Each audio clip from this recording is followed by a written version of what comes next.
So how do you know when you have a presence problem? How does it actually manifest? I'm going to share for myself how it's manifesting. So right now, when I look at what's going on for me, my company, my books, etc., my presence problem has manifested itself in the fact that for the last 18 months, I have been looking at strategic partnerships, and I've been looking at different potential business partner, collaborators, strategic alliances, et cetera, potential investors, all this good stuff for a good 18 months, really digging into it. And at the same time, we've also been building up the IEP methodology body of work, and I've been working on my books. So that's a lot of things to be doing. To mention that I take care of myself. I've got kids. They're grown, but still, it's important.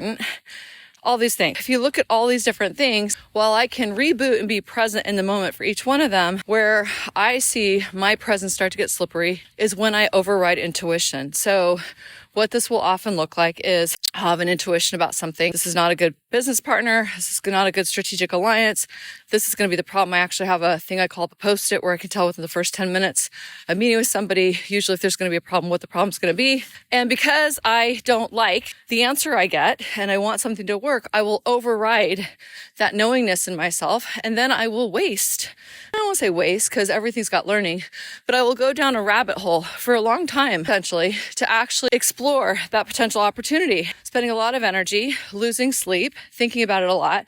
And when I'm doing that and I'm not present, when I wasn't present to my first intuition to just listen to that and keep moving, now I'm taking energy away from getting the books done, growing the work in the right ways, partnering with the potential right partners. So there's an example right there. You or I, maybe you do this too, override intuition or override a strong feeling because I don't like the feeling and I want something to work. That's a presence problem. Always. It inevitably will come back around, bite me in the butt, teach me a good lesson. And then I'll realize, oh my gosh, look at this. I got off track because I was focused here as opposed to focusing where I know I need to be focusing. So that's an example. Another example of a presence problem is I will set myself up for a really good schedule the next day. And then I'll let myself get sidetracked by little things. Drama, social media, noise, thoughts in my brain that actually aren't useful thoughts. So now I'm no longer present to what I was actually set up to do. And I've lost time and I've lost the quality of presence that is required for building that part of the business or writing that piece or writing that chapter or whatever. So those are just some examples. One other place I'll give you, presence problem. I actually realized this one for myself recently. I competed early this year in figure and bodybuilding.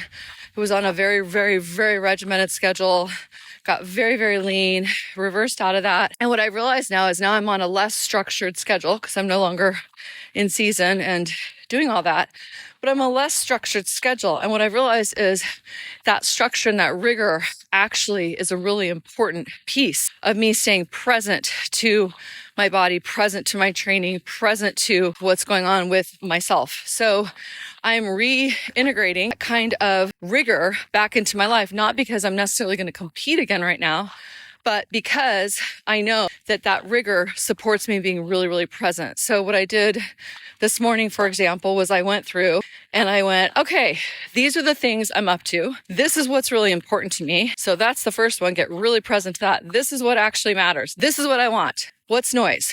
Then I went like this on all noise.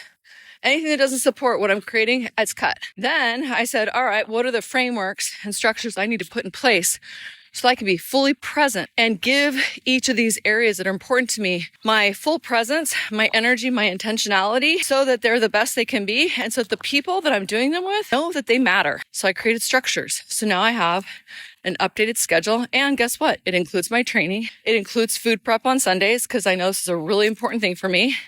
It includes time for connecting. It includes time for meditation. It includes certain slots in the week for business development, business administration, et cetera, et cetera. It includes time in the week for connecting meaningfully, heart to heart, with the people that I want and need to connect with. So that's it. There's several examples in there, but at the base of all of that is a level of presence and awareness that is absolutely necessary in order to start to know, well, how is it I need to show up? How do I need to design my life? How do I want to design my life? What actually supports me? And what am I engaged in that is absolute noise, distractions, and is an energy drain? You can't figure that out if you're not present. So once again, Ta-da! We're back to the presence problem. All right. Hope this is helpful. If you like this, like it, share it, comment, let me know how you're doing. And if you want private support on this or you want me to come talk to your people, reach out. Okay, take care.